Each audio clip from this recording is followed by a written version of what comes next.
Buenos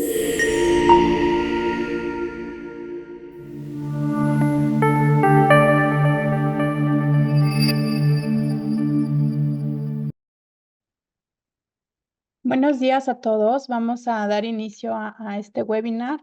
Y bueno, el día de hoy tenemos con nosotros a la doctora Claudia Feria Cuevas. Ella nos va a hablar acerca de las pensiones del IMSS, un tema pues bastante importante y más ahorita pues que se viene todo el tema de la actualización. Y bueno, pues voy a dar lectura brevemente a su semblanza.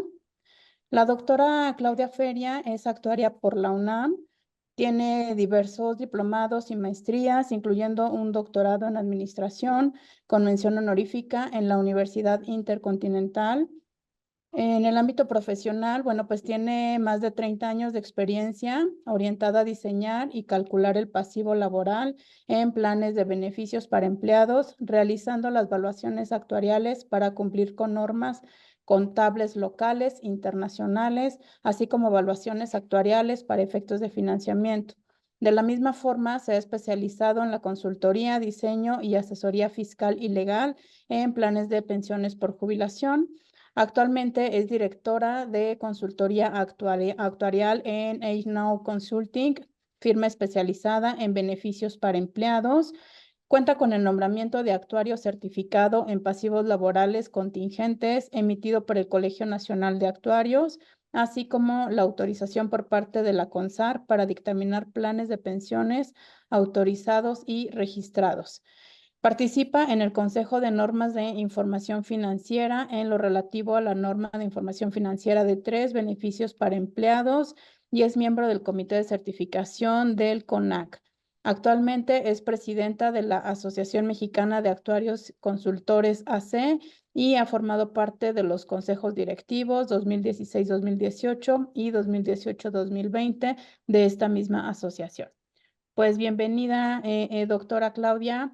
Es un gusto tenerte por aquí y esperamos que, bueno, al final podamos tener un espacio para aclarar las dudas que puedan surgir. Muchas Claro gracias. que sí, no, gracias a ustedes, maestra Laura, nada más. La plática comentaste que era pensión del IMSS, bueno, es de pasivos laborales, nada más para que lo...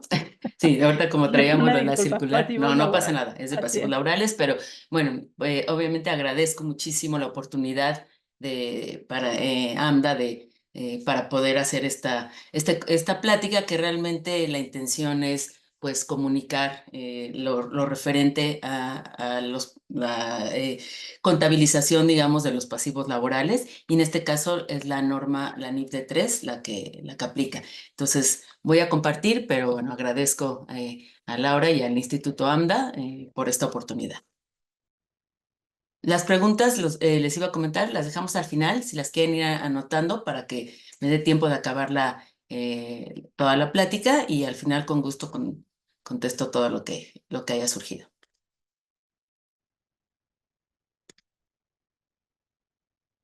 Ahí, por favor, me dicen ya se ve, ¿verdad? Ya se ve. Sí, se Bueno, ve perfecto. ya, perfecto. Muy bien. Entonces, la idea de esta plática, como les digo, es cuando se preparan, ustedes obviamente los contadores y demás, los estados financieros, pues se tienen que hacer varios registros y demás. Y muchas veces esta parte de pasivos laborales a veces está como, no sé si llamarle olvidada, o como que muchas veces de hecho no se registra, y es cuando el auditor pues pone una salvedad, o muchas veces a lo mejor los contadores lo registran, a lo mejor todo lo que implicaría el pago, vamos a suponer, de la prima antigüedad completo, cuando no debería de ser así. Entonces, la plática se basa en eso, en la importancia de reconocerlos en los estados financieros. Entonces, esta plática básicamente la dividí en tres. Lo más importante es que vamos a platicar de la parte de la NIF de 3, de la norma de información financiera de 3, pero también aproveché para comentar unas 2 láminas de lo que viene, de los cambios que vienen en general en las NIFs, es 1 o 2 láminas, y otra cosa muy importante que recién se emitieron en mayo de este año, las nuevas NIS. Ahora son las NIS, las normas de información de sostenibilidad. Es nada más también un resumen. Yo participo, de hecho, con el CINIF en lo referente a pasivos laborales. También fui invitada cuando fue la emisión de estas NIS, que fueron en mayo. Entonces tengo un panorama general que quisiera compartirles relacionado con esto, ¿no? Ok, voy a la siguiente lámina. Entonces aquí básicamente lo que menciono es la parte de los estados financieros, ¿no? ¿Qué se debe de proveer? ¿Qué información provee y por qué pues es tan importante, como les comento, que estén ahora sí que bien hechos, ¿no? Porque viene la información y la evolución de todo lo que son los activos, los pasivos, la parte capital o patrimonio contable, ingresos y costos, gastos, los cambios que pueda surgir tanto en el capital como en el patrimonio y los flujos de efectivos, ¿no? Esto es a grandes rasgos lo que provee de información la parte de los estados financieros. ¿Cuál es el objetivo, no, de los estados financieros? Realmente es que los usuarios, ya sea primarios o los otros tipos de usuarios, tengan información efectiva y clara para la toma de decisiones, ¿no? Entonces, mientras mejores preparados estén estos estados financieros, mejor va a ser para los usuarios la lectura. Dentro de esto, y un poco lo que les comentaba, es esta parte de los beneficios a los empleados.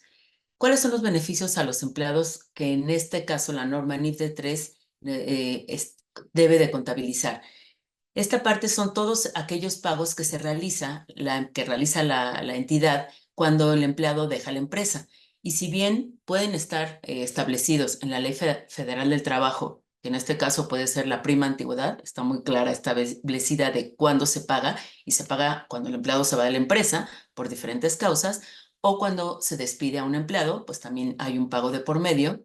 Sin embargo, también pueden haber pagos cuando se tiene un contrato colectivo de trabajo en donde los beneficios pueden ser por encima de la ley. También se tienen que, por supuesto, contabilizar.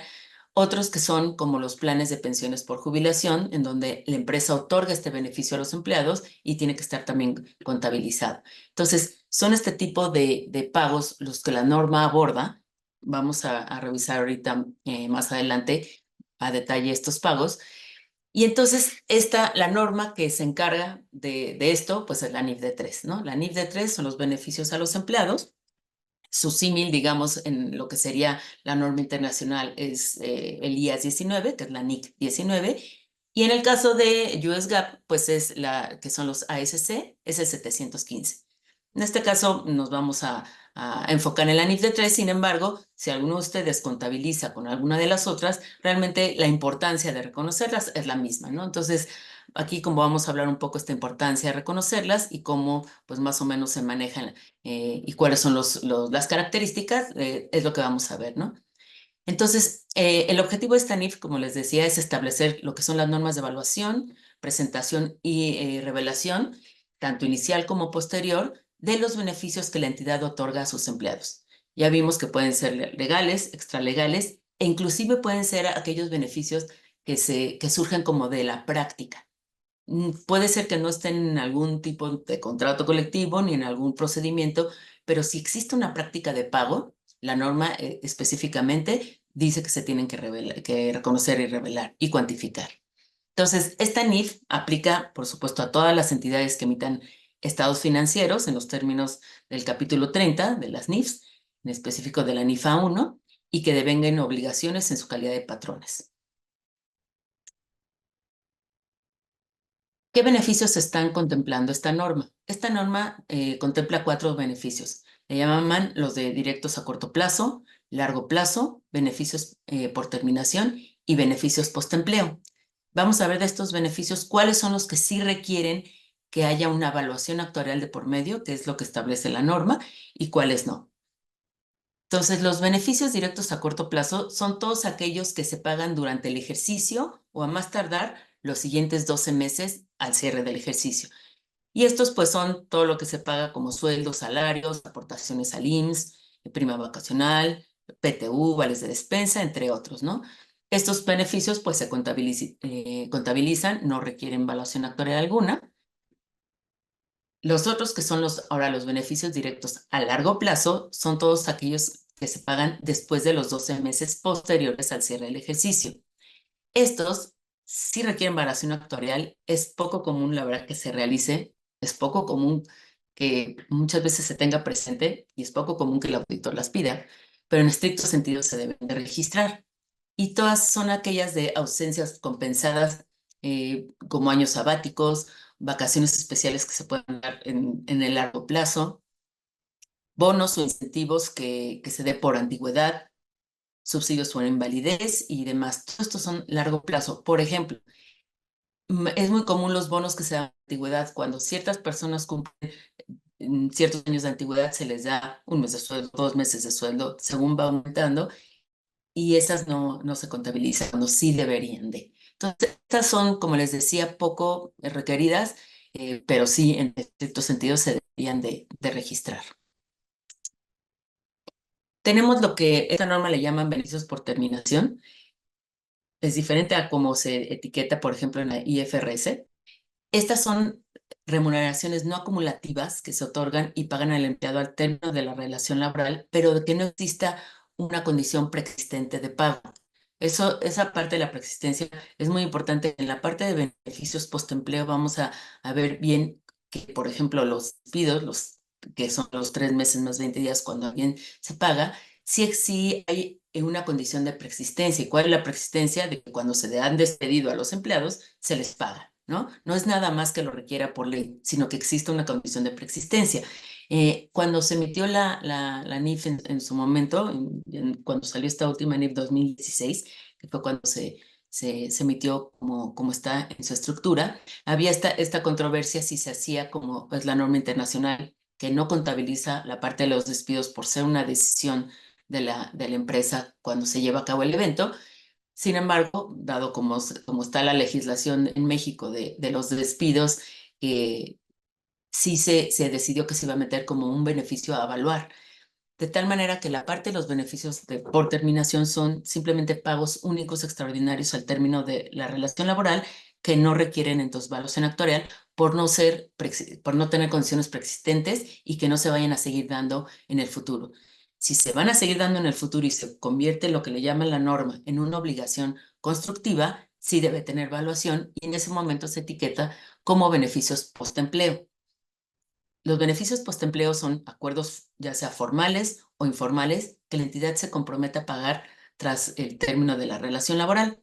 Y aquí es donde entran los planes, por ejemplo, de esquemas de jubilación que se tengan al retiro y de parte de las empresas que otorguen a sus empleados, las indemnizaciones, las que vamos, digamos, por algún despido, las primas de antigüedad que, bueno, están bien etiquetadas en la Ley Federal del Trabajo, cuándo y cómo se pagan, y los beneficios de contratos colectivos. En los beneficios de contratos colectivos pueden venir primas de antigüedad también que están por encima de la ley, de tal manera que, bueno, se tienen que contabilizar de esa forma. Las indemnizaciones también, si bien en la ley se dice que es despido injustificado, en los contratos colectivos pueden darse inclusive por separaciones voluntarias. Entonces, estos pasivos no son menores. Pudieran a lo mejor pensar que ya no sé si hablar de la parte de materialidad o no, pero sí representan un pasivo importante, sobre todo en el momento, como les decía, la toma de decisiones. No es lo mismo cuando una empresa o se va a fusionar o la van a adquirir y este pasivo laboral no viene reflejado, y cuando ya se compra, se ve y toda la antigüedad me representa algo realmente importante. Entonces, sobre todo, por ejemplo, esta parte de si ya también se tiene un esquema de jubilación y se tiene personal jubilado en donde se le está pagando una pensión vitalicia, pues es también un pasivo considerable, sobre todo pensando en todo lo que es la esperanza de vida que ha crecido y demás, ¿no? Entonces, estos beneficios postempleo son los más comunes y los que la norma requiere que se reflejen, ¿no? La NIF de 3 se refleja como beneficios postempleo. Como les comenté, cuáles son los que requieren evaluación actuarial, los de postempleo y los de largo plazo, que como les decía, bueno, son los menos comunes, ¿no? Aquí les comento cuáles son los beneficios postempleo más comunes, es decir, de las empresas que no tienen beneficios por encima de la ley o un contrato colectivo de trabajo, pues esta es la prima antigüedad que marca la Ley Federal del Trabajo, que se otorga por cualquier causa que salga el empleado. Si fallece el empleado, se le va a pagar a sus beneficiarios. Si se invalida, también se le paga al empleado. Si se separa voluntariamente después de 15 años de servicio y si es despedido. El cálculo de la prima antigüedad, bueno, viene especificado en la ley, son los 12 días por cada año de servicio, pero topado a 2 salarios mínimos. Anteriormente, pues el salario mínimo, como sabemos, era muy bajo y sí el pasivo, pues podría representar poco. Con estos incrementos que ha tenido el salario mínimo, ya el pasivo no es poco. Y como les comentaba, quien no registra esto en sus estados financieros como evaluación actuarial apegado a la norma, muchas veces lo registra así, calculando todo para todos los empleados y eso lo pone como una reserva. Esto es mucho mayor que si se hiciera una evaluación actuarial, porque en la evaluación actuarial lo que hacemos es efectivamente calcular esto por persona, pero le aplicamos la probabilidad de que suceda el evento. ¿Y cuál es el evento? Que fallezca, se invalide, se vaya voluntariamente o se despida. Y con eso, por supuesto que el pasivo es menor, ¿no? Y además estaría pegado a la norma. Tendrían entonces un pasivo reconocido menor y no todo como si la empresa fuera a cerrar el día de mañana. Y lo mismo sucede con la parte de los despidos, que si bien calculamos 3 meses más 20 días del salario por cada año de servicio, habrá empresas que comenten, yo nada más calculo los 3 meses, está bien, pero no es lo mismo otra vez tener calculado todo como si la empresa fuera a cerrar mañana, a que si se hiciera de acuerdo con la norma, calculando la probabilidad de que suceda el evento. Y el evento puede suceder, no es lo mismo una empresa, un empleado que tenga 5 años de antigüedad a uno que tenga 20. Su probabilidad de que se despida normalmente es menor conforme va avanzando la antigüedad de la empresa. Entonces, todos estos hipótesis y factores los empleamos nosotros en la evaluación actuarial. Aquí puse una lámina de beneficios menos comunes, ¿no? Los más comunes serían los de la otra lámina, los menos comunes serían esta parte de esquemas formales o informales de jubilación. ¿Y cuáles son estos? De la empresa, si tiene un esquema formal, claramente tiene que estar reflejado, pero hay otros que son informales, en donde pueden, la empresa, cuando los empleados lleguen a jubilarse por el Seguro Social y el empleado se vaya, la empresa le puede dar una gratificación, ¿no? Le puede dar un pago único, a lo mejor equivalente a un mes, 2 meses, 3 meses, inclusive 3 meses más 20 días. Eso se entraría dentro de la práctica de pago y este esquema formal o informal se tiene que reflejar. Otros son los pagos, como ya comenté, derivados de un contrato colectivo de trabajo, en donde pueden incluir esquemas de jubilación, pagos por separación o despido o primas de antigüedad por encima de la ley. Lo otro son lo que le llama la norma las obligaciones constructivas, que son prácticas de pago que se han vuelto comunes y que no sería fácil quitarlas, así lo menciona la norma. Si se tiene una práctica de pago, voy a pensar, cuando un empleado fallece y se le da a los beneficiarios el equivalente a 3 meses más 20 días, por decir algo, se ha vuelto ya una práctica común en donde también se llama obligación constructiva, que tiene que estar reflejada como pasivo, porque difícilmente cuando suceda un evento similar ya no van a poderlo quitar, dado que ya se hizo costumbre.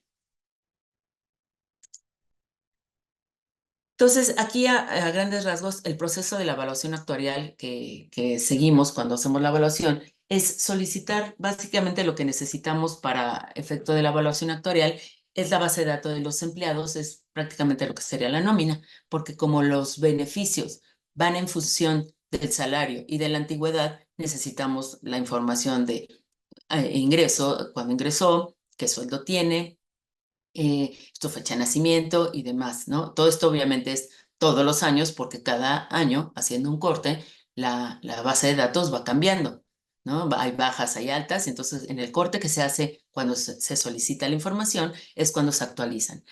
Se confirman qué beneficios son los que vamos a evaluar. Si bien muchas veces las empresas nos pueden decir, yo tengo lo de ley, pero para nosotros es lo de ley que es, ¿pagas 3 meses o pagas 3 meses más 20? ¿No? Pues bueno, pago 3 meses más 20 días. ¿Sobre qué salario? ¿Base o integrado? ¿No? Integrado. ¿Cuál es la integración? Entonces, esta confirmación de beneficios es muy importante que el actuario no la dé por hecho de decir, es por ley, porque a la hora que vienen los resultados, dijo, oye, ¿por qué es tan alto? No, pues porque estoy integrando todo. No, pues yo ni siquiera pago los 20 días. Pago 3 meses y sobre sueldo base, por decir. Entonces, la confirmación y la comunicación entre lo que es el actuario y la empresa es muy importante para aterrizar bien qué se va a evaluar y que no haya sorpresas y que se tenga que rehacer la evaluación, ¿no?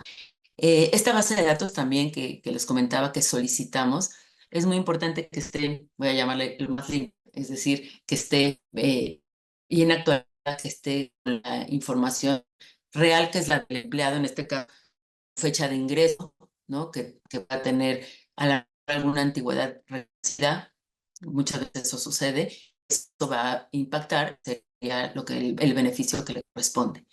Y por último, bueno, logramos hipótesis actuariales y también financieras. ¿Y cuáles son esas hipótesis?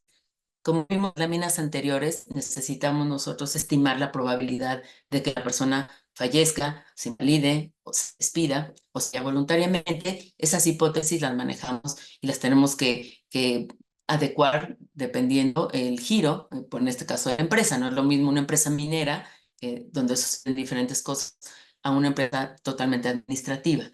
Esas hipótesis se tienen que adecuar a cada empresa, y las que son económico-financieras que se manejan son las de inflación, incremento salarial, eh, incremento, por ejemplo, del salario mínimo. ¿Y todo esto por qué? Porque lo que se hace de la evaluación actuarial es persona por persona, la proyectamos en el momento en que vaya a, vamos a decir, salir de la empresa.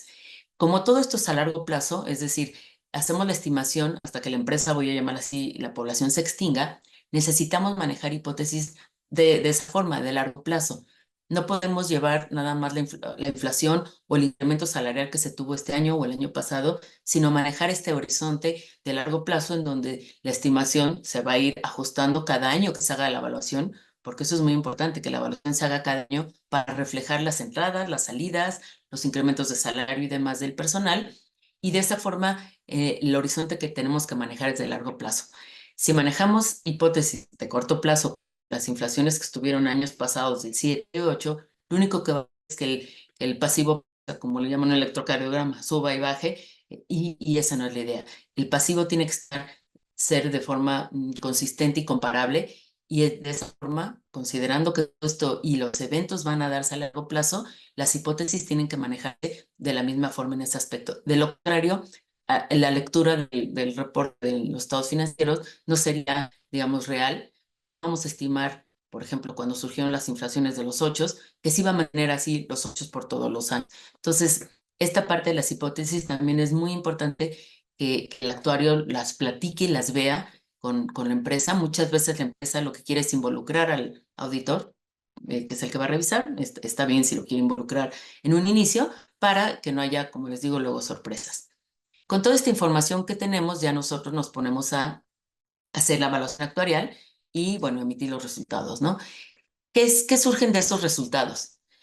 De esos resultados sale, ahora sí que es el OBD, le llama la evaluación de vengada, es decir, el estudio es ya el pasivo que se va a reflejar en los estados financieros, se le conoce como OBD, es el pasivo de vengado a la fecha de la evaluación. Y entonces lo que hacemos es, como les decía, persona por persona, estimamos su beneficio, en este caso vamos a poner la prima de antigüedad, cuánto le correspondería de acuerdo con el salario actual, con el tope de los dos salarios mínimos, con su antigüedad y por la probabilidad de que suceda el evento. Lo llevamos un año más con incremento del salario y otra vez considerando la probabilidad de que sucedan los eventos. Todo esto lo hacemos, como les digo, hasta que se extinga la población, y única y exclusivamente considerando la antigüedad de vengada. Eso es lo que solicita la norma. La norma también solicita un concepto relativamente nuevo, que no estaba incluido en digamos, años anteriores, que es la obligación máxima. Y la obligación máxima es lo que sería lo mismo que fue el pasivo, digamos, de vengado, pero considerando antigüedades futuras. Entonces, dividimos la obligación máxima en dos: en el de vengado, que es pasivo por servicios pasados o devengados, y lo que en un futuro pudiera devengar la persona si es que permanece en la empresa. Entonces, esta obligación máxima solamente se utiliza para cuando la empresa tiene un plan de jubilación y tiene activos, es decir, un fondo invertido, y lo que quiere la norma es que ese fondo invertido no rebase la obligación máxima. Entonces, en muchos casos ustedes no la van a ver esta si es que no tienen un plan de jubilación, solamente se ve la que sería la devengada, que es la que se revela y se registra en los estados financieros. Otro insumo, digamos, que sale de la evaluación actuarial es lo que le llamamos el costo laboral del servicio actual. Este costo laboral del servicio actual es lo que cuesta un año este beneficio o esta prestación, lo que cuesta un año más de antigüedad, un año más de sueldo, porque es lo que también se va a llevar al resultado del ejercicio, entre otras cosas, ¿no? Eh, Otra cosa que también sale de la evaluación, bueno, son los pagos esperados futuros y los pagos esperados de ese año, así como la vida laboral remanente. Esta vida laboral remanente se va a usar cuando estimemos la amortización de lo que son las ganancias o pérdidas que si bien se van a llevar al capital, se tienen que amortizar en el resultado del ejercicio.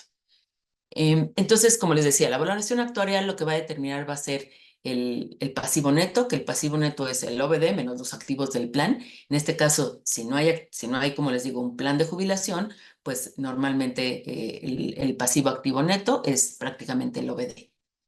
Otra cosa que se va a determinar entonces es el costo del periodo, esto que va al resultado del ejercicio. Lo que nos importa que va a cargarse al resultado va a ser el costo laboral, que es lo que cuesta un año el beneficio. Poniendo el símil de la prima antigüedad, pues serían los 12 días, ¿no? Topados, o si fueran los 3 meses más 20 días, pues serían los 20 días.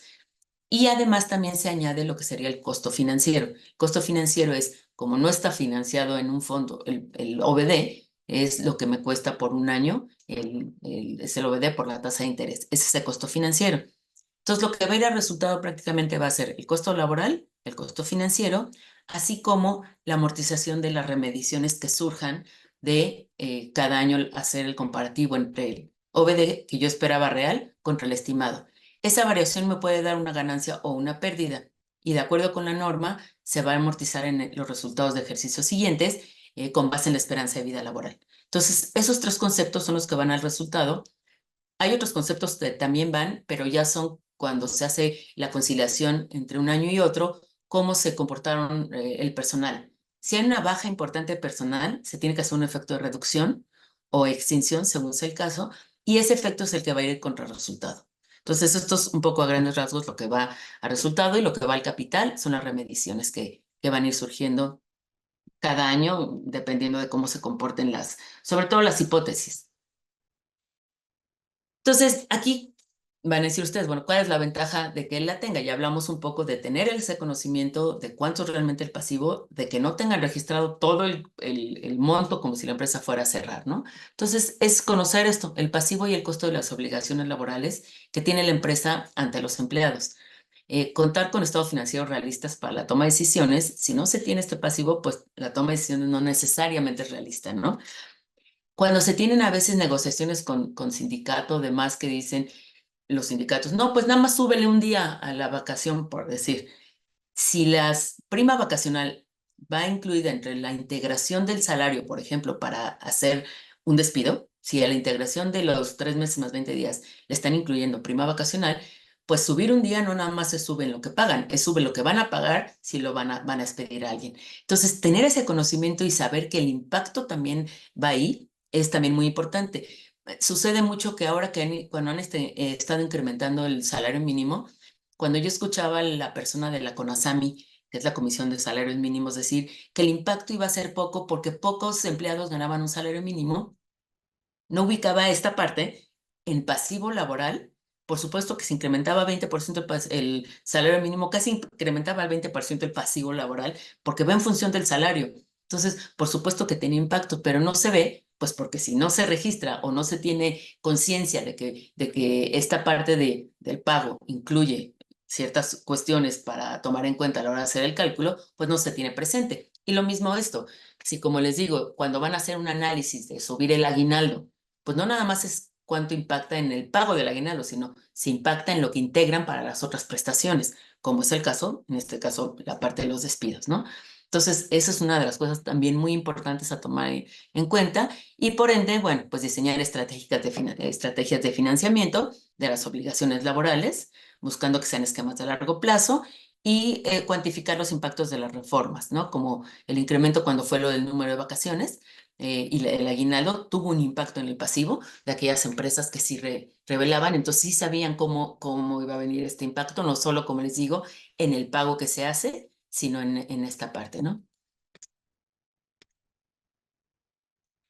Otra de las ventajas, bueno, esto, ¿no? Cuantificar los cambios en el entorno económico, como la variación en las tasas de descuento, el aumento del salario mínimo, análisis de sensibilidad, eso también lo hacemos en la evaluación actuarial. Podemos medir cuánto impactaría si en algún momento cambia su rotación o ustedes deciden, quiero incrementar el salario, pero ¿cómo me pegaría eso en mi pasivo? Pues obviamente la sensibilidad de hacer eso es mucho más directa que si no tienen una evaluación actuarial previa, ¿no? Diseñar estas estrategias competitivas de largo plazo y, bueno, lo que decía, la situación respecto a los compromisos laborales ya contraídos.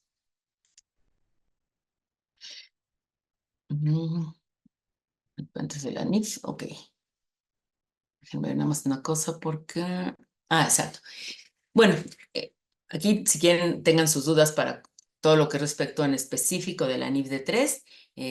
Con esto ahorita termino esa parte. Y ahora lo que les quisiera comentar es qué viene de nuevo ahora en las NIFs.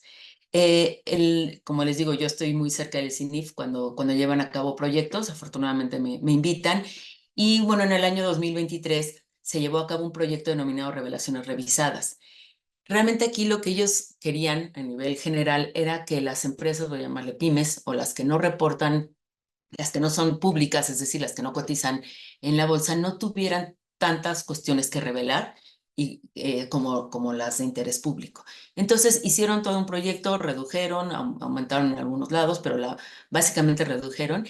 Y en el año del libro de las NIFs del 2024 ya salieron publicadas en la parte del apéndice para que a partir ya de este año, seguramente ya en el libro en 2025, ya van a venir dentro de las normas. Y básicamente lo que hicieron fue, como les digo, quitar ciertas exceso de revelación para las pymes y a las otras las dejó así.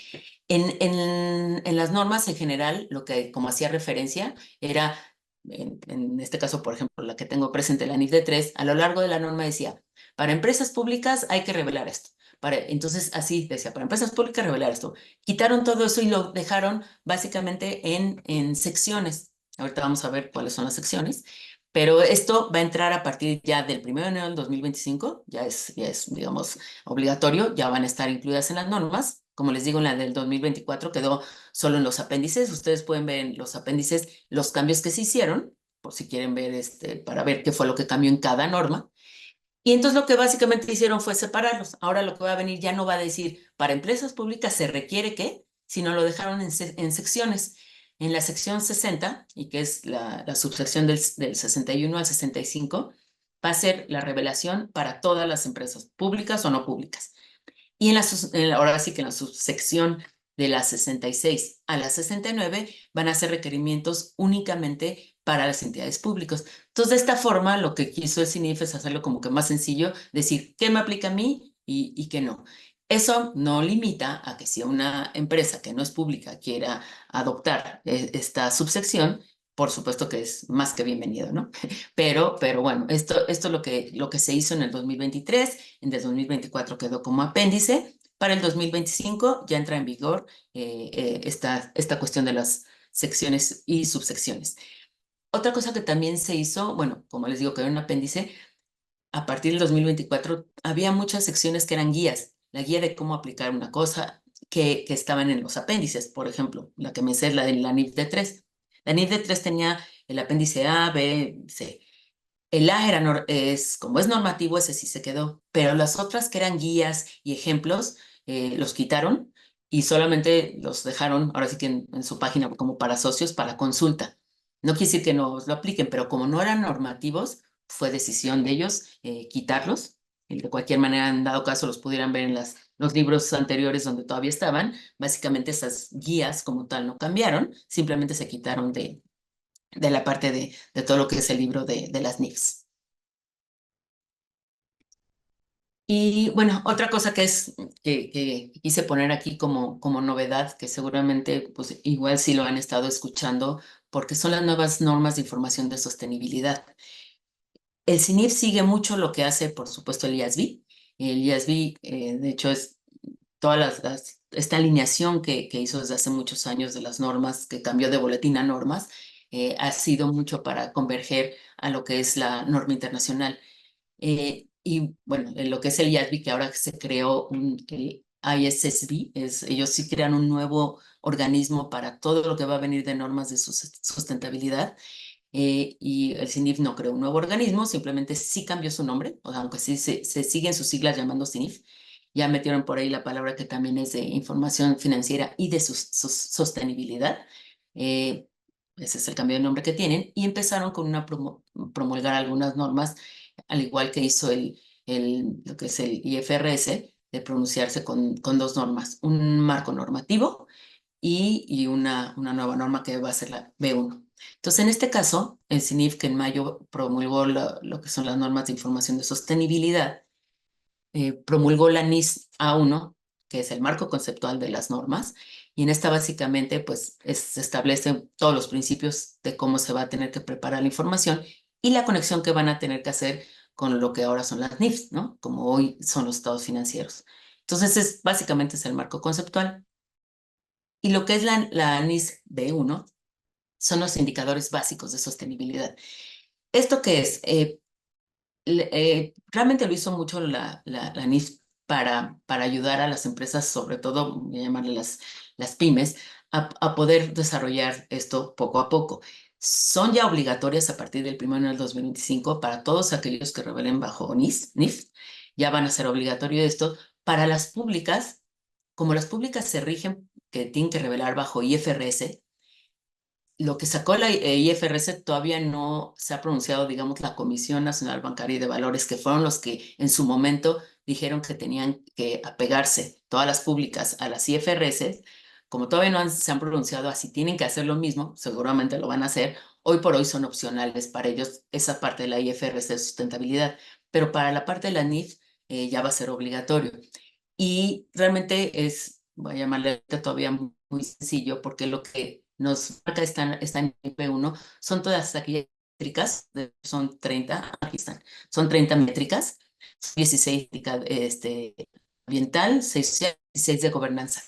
Esto de la sostenibilidad básicamente son tres cosas. Querer hacer una empresa, digamos, sostenible en lo ambiental, en lo social, en la parte de gobernanza. La gobernanza es tener un buen, digamos, gobierno corporativo, este ente que revele y que haga que se cumplan las cosas como son, ¿no?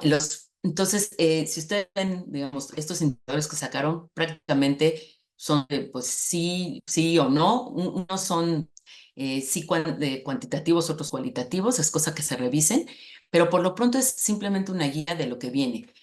Y uno podría decir, sobre todo las empresas, digamos, pymes, pero pues eso, pues, ¿por qué no los ponen? O para mí, ¿por qué? Pues porque todo va a ser, voy a llamarle una cadena de valor, que si una empresa pública, una empresa grande, le requieren forzosamente que tenga que cumplir con ciertas cosas, también se lo van a pedir para sus proveedores.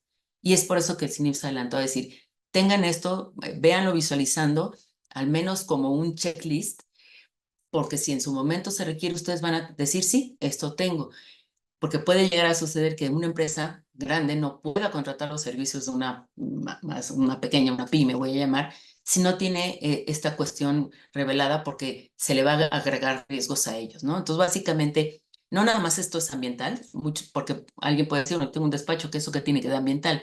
Pues pongamos que no aplica o sí aplica, pero la parte de indicadores sociales y de gobernanza sí aplica. Entonces, sí los invito a como les digo, esto sale de la NIF de 3, pero sí quise comentárselos porque sí es importante para ustedes. Los invito a que vean cuáles son estos indicadores, cómo va a empezar a aplicar, o acercarse a su auditor para saber pues qué plan tiene para aplicarse esto, porque como les digo, sí son obligatorios ya para todos los que reportan bajo las NIFs. Entonces, bueno, esto es básicamente lo que es evidenciar riesgos de acuerdo a su importancia, que pudieran hacer que un negocio en marcha en un futuro no pudiera valerse, ¿no? Es obligatoria, como les digo, para las empresas que emitan estados financieros bajo las NIFs, y la revelación de estados financieros va a venir como anexos, más o menos como se piensa que va a venir esto. Creo que sí me tomé perfecto. Hasta aquí es mi presentación. No sé si quieren que entremos a la parte de preguntas. Los dejo de compartir.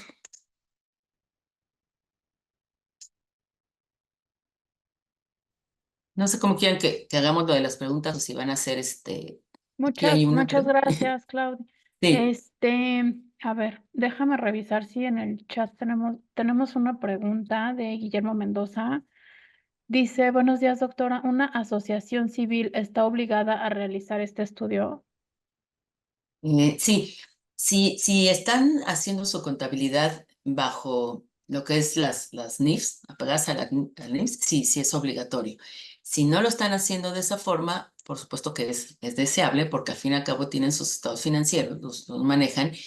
Y en esta cuestión de las ACs, a veces a lo mejor en vez de capital pueden ser lo que tengan son patrimonios y esta cuestión también se ve afectada al patrimonio. Entonces, tanto como obligatoria, si están su contabilidad bajo las NIF, sí, pero si no, pues por supuesto que sí es deseable para tener unos mejores estados financieros y revelar cuánto es el pasivo que representa el personal que está en esta AC, porque pues, tienen personal, tienen antigüedad, tienen incrementos de sueldo, tienen todo esto, y en su momento, cuando algún empleado de esta asociación civil deje la asociación, pues no se va a ir con las manos vacías, ¿no? Le van a tener que pagar y este pasivo esa es otra cosa, que en el momento que la persona se vaya, lo tendrán que sacar del resultado si no tienen esta provisión hecha. Mientras que si existe esta provisión hecha para tal fin, pues realmente no le pegan al resultado del ejercicio. Eso también es muy importante. Van haciendo, voy a llamarle esta provisión, este guardadito, si quieren verlo así, poco a poco para de ahí tomar ese pago, ¿no? Muchas gracias, Claudio. Y claro, o sea, he dicho, o sea, de paso, nosotros como AMDA contamos con el estudio que muy amablemente nos apoya cada año, la doctora Claudia. Tenemos una más, dice, en un grupo de empresas que sí registran las obligaciones laborales de acuerdo al boletín, ¿qué tratamiento tendría el traspaso de empleados con antigüedad entre empresas del mismo grupo? Ujú. Sí, esto se dio muchísimo en el 2021 con todo lo de pues, la ley del outsourcing y demás. Y de hecho, el CENIF, dado toda esta cuestión de que estaban las transferencias, emitió el reporte técnico, era el 52 o 54. Yo estuve participando en ese reporte técnico para clarificar cómo es. Entonces, está en reporte técnico, pero a grandes rasgos, el traspaso de entre empresas de un mismo grupo, de la empresa que se va se trata como lo que le llama la NIF una reducción de personal y a la que llega como un servicio pasado. De tal manera que si tiene control común, tiene los mismos socios, voy a llamarle, el efecto se netea, es decir, el, carga el resultado, digamos, disminuye el pasivo de la que se va, aumenta en la que llega y el efecto sería neto. Si la empresa trae un efecto de capital en su ORI, ese desaparece, es decir, ese si no se traspasa. Entonces, es importante ver, ese es a grandes rasgos cómo se debe de manejar cuando existe este tipo de transferencia. Hay que ver nada más en los detalles bien también de cómo este control común tienen en cuestión de socios, porque sí hay muchos, nos pasó en algunas que a lo mejor a donde llegaban, si bien era control común, los socios eran totalmente diferentes, había ya algún tema que evaluar. Pero básicamente, y de acuerdo con el reporte técnico emitido por el CINIF, es así como se debe de manejar, ¿no? De la empresa que se va disculpa, no me acuerdo, era el resultado, ¿no? Si el nombre sí era reducción o extinción, y a la que llegaba era un servicio pasado. Así es como era el manejo. Perfecto, gracias. También tenemos una duda de Carlos Rojano. Dice, buen día, doctora, respecto a las NIS, entonces, ¿es obligatorio calcular los indicadores básicos y presentarlos en los estados financieros del 2024? Sí, sí, ya es obligatorio del 2024. No estoy tan segura. Esto se empieza a partir del primero del 2025. Es para el siguiente año, no es para este cierre. Y hasta donde ahorita se tiene, no hay los que son cuantitativos, creo que son los ambientales, son los que a lo mejor tendrían un cálculo, pero los demás realmente son cualitativos. Y los que son cuantitativos tampoco es, sí, esos, justo estaba viendo ayer la norma, son básicamente los ambientales, a lo mejor de cuánto es la emisión de dióxido de carbono, no, cero, ¿no? O cuánto es el agua, que son cosas así, son como que muy sencillas y los que son los otros, los cualitativos, que son los sociales y gobernanza, solamente casi casi que son sí o no. Y esto sí sería para el año, para el siguiente año, para el 2025, todavía no para el 2024. Muy Y bien. Bueno, pues en el chat no tenemos ya más preguntas. No sé si alguien quiera hacer uso de la voz, si quiera levantar la mano, si quiera poner alguna otra pregunta. Y si no, de todos modos podemos compartir esta presentación, ¿verdad, Clau? Les vamos a compartir eso y la liga para que Ujú. ustedes vean. Ok, Sí, me Ya comentan aquí que les estoy. vamos a compartir vía correo. Sí, Jonathan, si quieres comentarles. Sí, por correo se les va a mandar bueno, a los que se conectaron la liga para que puedan tener su constancia de participación. Y vamos a revisar si este webinar se va a subir a nuestras redes sociales, que es Yaka MX. Nos pueden encontrar en Facebook, Instagram y LinkedIn. Muchas gracias a Ok. todos por conectarse. Gracias, Y bueno, doctora, y nada más, gracias. adicionalmente, en breve les estaremos también enviando un comunicado, una circular con alguna alianza que podamos celebrar con la doctora Claudia, bueno, para que quien guste contactarla para la implementación de sus estudios, bueno, pues les vamos a poner ahí toda la información. Muchas ahí gracias. creo que por ahí había otra pregunta. No, pues no, todo está. Sí, Gracias. perfecto. Pues gracias a ustedes y muchas gracias por la invitación. Gracias a todos. Buen día. Bye. Hasta luego. Día, hasta luego.